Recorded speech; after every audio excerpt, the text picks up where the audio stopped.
He had a parish for 5 years, like most Lutheran ministers do, but he was also on the board of Augustana Hospital in Chicago. And an opening came up. They needed somebody to take over for a week for the chaplain who went on vacation. He raised his hand. He'd do it during his vacation. So he went up to the friendliest nurse he could find, this was still during his vacation, and said, "Introduce me to somebody who really needs my help." And she said, "Yeah, but are you going to be one of those preachers that talks all the time, talks at patients?" And he said, "I hope I listen more than I talk." So he really changed the role of chaplaincy. He had a lot of chutzpah. Even at 27, after 1 week as a volunteer chaplain, he then wrote a letter to the administrator telling him all the things he needed to change about his hospital. And he was also so passionate about health care that he just assumed everybody else had to share his passion. Granger was a very unique role model on what life is like when you truly have a sense of your call and your vocation. He was very committed. I mean, any materials that you look at that he's written, that he is videotaped, his message is very consistent. And he was very counterculture. And his message of hope was that of calling the church to be what it was intended to be at its roots. And that is the health place in the community.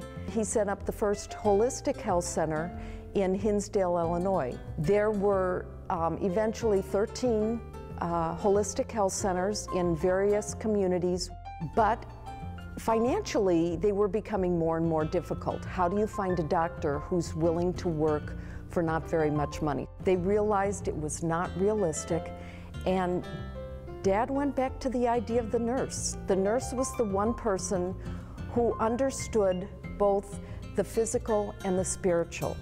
And then he would creatively, come up with the concepts of the parish nurse and other means by which people could feel, touch, and understand what that meant about the congregation being a health place in the community. I went to Chicago to meet Granger, and I was all excited to hear his ideas about a church-based health center.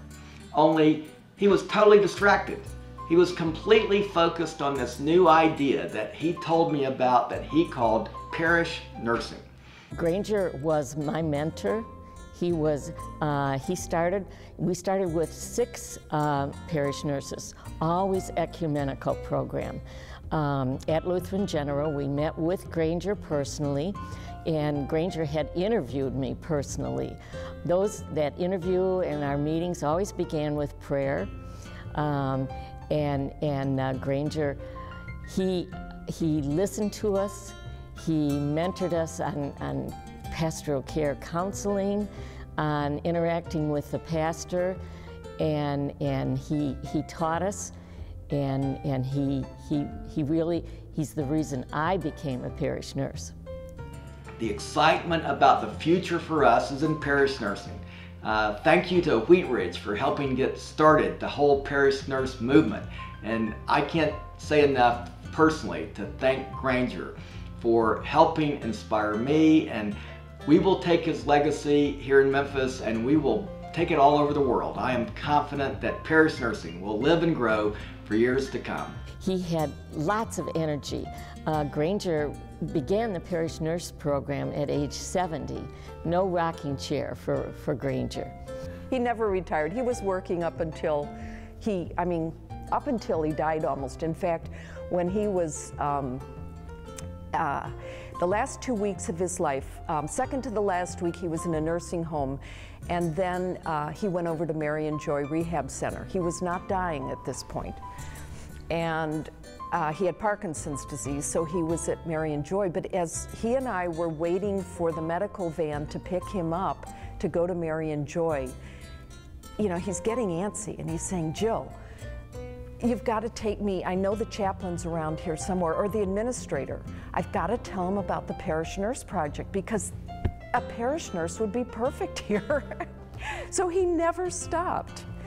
and it was wonderful.